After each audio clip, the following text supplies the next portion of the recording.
জয় হরিচাঁদ, জয় গুরুচাঁদ, হরে কৃষ্ণ হরি বল। উপস্থিত আমার হরিভক্ত এবং কৃষ্ণ ভক্ত বাবা মায়েদের চরণে আমি জানাই প্রণাম। তারপর আমার শ্রদ্ধায় যত দাদা দিদি এবং ভাই ও ছোটো ভাই ও বোনেরা রয়েছেন তাদের প্রতি আমার আন্তরিক ভালোবাসা ও শুভেচ্ছা রইল। তো আজ আমি প্রতি বাড়ি শ্রী হরি মন্দির ও নিত্য পূজা দেওয়ার ফলাফল সম্পর্কে আলোচনা করব। তো তার আগে একটু বলে রাখি, আমার বাবা শ্রী হরিচাঁদ ঠাকুর বলেছিলেন যে তোমরা ঘরে ঘরে হরি মন্দির প্রতিষ্ঠা করো, এতে এবং নিত্য পূজা অর্চনা করো, তাহলে তোমাদের মঙ্গলই হবে এবং হরি তোমাদের গৃহে গৃহে অবস্থান করবে এবং বাধা থাকবে। আর তাই তিনি বলেছিলেন যে তোমরা প্রতি ঘরে ঘরে হরি মন্দির প্রতিষ্ঠা করো।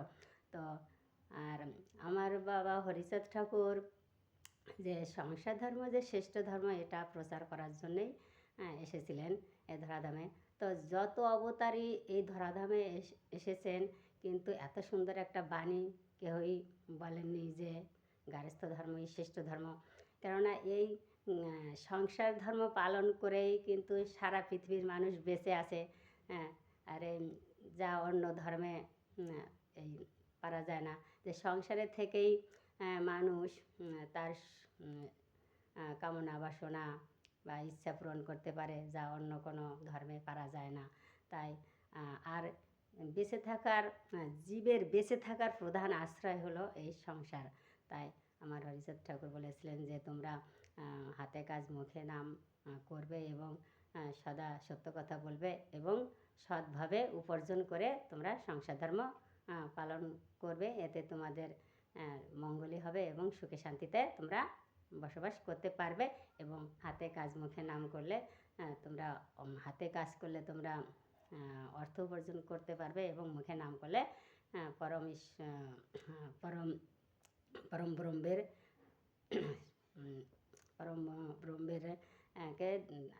পরম ব্রহ্ম অর্জন করতে পারবে, মানে হরি কৃপা পাবে। হরে কৃষ্ণ হরি বল। তো আমার বাবা এখানে প্রতিবারই শ্রী হরি মন্দির ও নিত্য পূজা দেবার ফলাফল সম্পর্কে আরও সুন্দরভাবে বর্ণনা করেছেন। আমি একটু আপনাদের পাঠ করে শোনাচ্ছি, আপনারা একটু মন দিয়ে শুনলে বুঝতে পারবেন, আমার বোঝানো লাগবে না। হরে কৃষ্ণ হরি বল। তো শুরু করছি। যেই গৃহে করে হরি মন্দির নির্মাণ, মঙ্গল হয় গৃহে বলে বলে ভগবান। গারস্থ ধর্মের মূল এই হয় নীতি, সেই গৃহে হয় হরিচাঁদের বসতি। গরিব দুঃখী আছে যত গৃহী সাজিয়া, বস ঘরে দাও হরি আসন পাতিয়া। বস ঘরে দাও আসন পাতিয়া, পুজো দাও প্রতিদিন সেথা রেখে মন। যাহা পর ফুল জল তুলসী চন্দন, সকাল সন্ধ্যায় হয় এই নিত্য কর্ম। এই হয় হরিচাঁদের গারস্থ ধর্ম। দিবস ভরিয়া যত কর্ম করা হয়, হরি বলে লাগে সব আমার পূজায়। হাত দিয়া যাহা করো পূজার অর্চনা, মহামন্ত্র হরি নাম নামেতে জপনা। কর্মে হইবে আমার পূজা সমাধান, হাতেতে অর্চনা হবে মুখে হরির নাম। অর্চনা হয় কর্ম মন্ত্র হরি নাম, গারস্থ ধর্মের পূজা করো বিরাম। কি বলেছে যে একটু আগে তো বলেছি যে আমার হরিচাঁদ ঠাকুর গারস্থ ধর্ম যে শ্রেষ্ঠ ধর্ম এটা প্রচার করার জন্য এসেছিলেন। তো আর এই যে আমরা তো মনে করি যে ঠাকুরকে ফুল তুলসী জল একটু ফল নিবেদন করলে ঠাকুর সন্তুষ্ট হয়, এটাও ঠিক। ভক্তি সহকারে একটা ফুল ফল এবং জল পাতা যদি ভগবানকে ভক্তি সহকারে তাকে তার চরণে নিবেদন করা যায়, তাহলে ভগবান সেটা সানন্দে গ্রহণ করেন এবং ভক্তের মনের বাসনা পূরণ করেন, এটা ঠিক। কিন্তু আসল কি জানেন, আসল হচ্ছে এই গারস্থ ধর্মের পূজা হচ্ছে যে আমার হরিচাঁদ ঠাকুর বলেছেন যে এই সংসারে যত কর্ম আছে সবই হরির পূজায় লাগে। সেই কর্মগুলো কি আপনারা তো বুঝতে পারছেন যে সংসারে নানা রকমের কর্ম থাকে, যেমন রান্না করা, ছেলে মেয়েকে স্কুলে পাঠানো, স্বামী, তারপরে বৃদ্ধ পিতা মাতা, শ্বশুর শাশুড়িকে সেবা যত্ন করা, সংসারের ঘর দোর ঝাঁট, মানে বিভিন্ন রকমের কাজ সবই এই হরির পূজায় লাগে। এটাই আমার হরিচাঁদ ঠাকুর বোঝাতে চেয়েছেন। তাই বলেছেন যে হ্যাঁ হচ্ছে, কর্মেই হবে আমার পুজো সমাধান, হাতেতে অর্চনা হবে মুখে হরির নাম। তা আগে বলেছি যে হাতে কাজ মুখে নাম করার কথা। অর্চনা হয় কর্ম, মন্ত্র হরি নাম, গারস্থ ধর্মের পূজা করো বিরাম। যে গারস্থ ধর্মের পূজা সবসময় করতে মানে আমরা কর্ম ছাড়া তো থাকতে পারি না, না তাই না? তাই কর্ম ছাড়া, কর্ম না করে কেউই বাঁচতে পারে না, এটা কিন্তু বাস্তব কথা। কর্মেতে উজ্জ্বল হবে, গৃহে হবে ধন্য, গারস্থ আশ্রম তাতে হবে পরিপূর্ণ। দেখে পুত্র কন্যা সব শিক্ষা করে লবে, প্রতিদিন তাহারা মন্দিরে পূজা দেবে। গারস্থ আশ্রম কখন ওটা পরে বলছি। তাহলে এই যে ছেলেমেয়ে, আমাদের দেখা দেখি ছেলেমেয়েরা কিন্তু এই পূজা অর্চনা করবে, সে কথা বলছে। আর কি, কর্মেতে উজ্জ্বল হবে, গৃহ হবে ধন্য, গারস্থ আশ্রম তাতে হবে পরিপূর্ণ। তুমি যত ভালো কর্ম করবে তোমার সংসারও তত উন্নত হবে, সেই কথা বলছে। তারপরে কি বলেছে দেখুন, দেখেন, গারস্থ আশ্রম কখন আমারও নয়, আশ্রমের কর্তা সেই হরিদয়াময়। এই আশ্রম শুধু আমরা দাস দাসী, ফলাফল ত্যাগ করে কর্ম ভালোবাসি। কর্মের অধিকার যে দিয়েছে গোসাই, কর্ম করিব সদা ফলের আশা নাই। এইভাবে যেই জন করে গৃহকর্ম, হরিচাঁদের এই হয় গারস্থ ধর্ম। ফলের আশা যখন হয়ে যায় শূন্য, ভক্তি এসে তখন হৃদয় করে পরিপূর্ণ। ভক্তি সাধনার প্রধান উপচার, ভক্তিগুণে বাধা পড়ে জগৎ ঈশ্বর। কী বলছে যে এই আমরা, আবার তো ভগবান পাঠিয়েছে ধরাধামে কর্ম করার জন্য।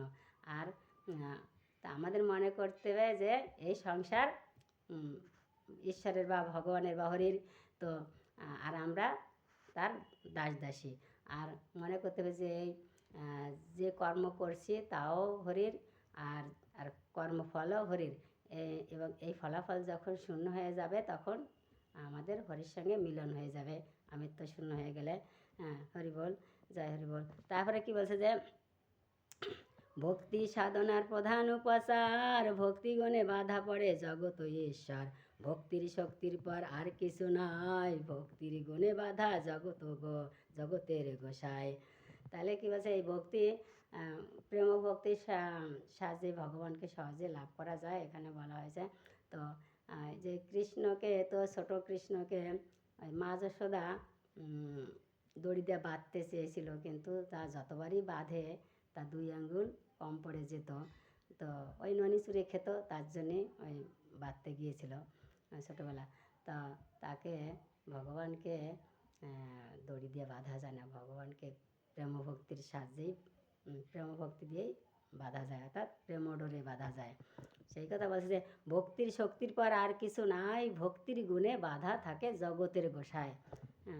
নিত্য নিত্য কর্ম করে হরি গুণ গায়, দেহ মন প্রাণ তার হরিময় হয়।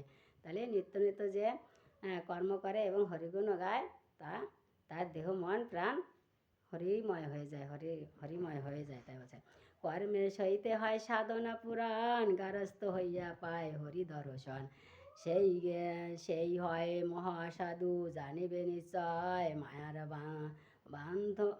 মায়ার বন্ধন তার সব কেটে যায়। আমৃত্য তাহার যেই হয়ে যায় শূন্য, গারস্থ মতো বলে হয় সেই গণ্য। কী বলছে এখানে, যে এখানে বলছে কর্মের সহিত হয় সাধনা পুরাণ, গারস্থ হইয়া পায় হরিদর্শন। এই যে আমরা তো মনে করি যে তীর্থ ভ্রমণ করলে, এ মন্দির সে মন্দিরে গেলে পরে হয়তো আমরা ভগবানের দর্শন পাবো না। ভগবান কিন্তু প্রতিটা মানুষের হৃদয়ে অবস্থান করে, এবং গৃহে বসেই ভগবানকে লাভ করা যায়। গৃহে বসে ভগবানের দর্শন পাওয়া যায় যদি সৎ পথে চলা যায় তাহলে। তাই এখানে বলছে যে গারস্থ মতুয়, কী বলছে, আমৃত্য তাহার যেই হয়ে যায় শূন্য, গারস্থ মতুয় বলে হয় সেই গণ্য। গারস্থ ধর্মের কর্ম হয়ে যায় শেষ, তার প্রতি দয়া করে নিজ পরমেশ। এখানে একটু কিছু বলতে গেলাম, আমি তো গার্হস্থ হইয়া পাই হরি দর্শন, সেই হয় মহাসাধু জানিবে নিশ্চয়। তাহলে গার্হস্থ হয়ে যায় হরিদর্শন পায়, সেই মহাসাধু হয়, এখানে বলা হয়েছে। গার্হস্থ ধর্মের কর্ম হয়ে যায় শেষ, তার প্রতি দয়া করে নিজ পরমেশ। শান্তি ধামেতে তাহার হরি লয়ে যায়, যেখানে লইলে হয় চির শান্তিময়। গার্হস্থ মতো বলে সব লোকে কয়, মুকুন্দ প্রণাম করে তাহার রাঙা পায়। জয় হরি বল। এখানে রাখছি। যে ভিডিওটা ভালো লাগলে লাইক শেয়ার কমেন্ট করে পাশে থাকবেন। আগামী দিন আমি দৈনিক প্রার্থনা করিবার ফল সম্পর্কে আলোচনা করব। জয় হরি বল।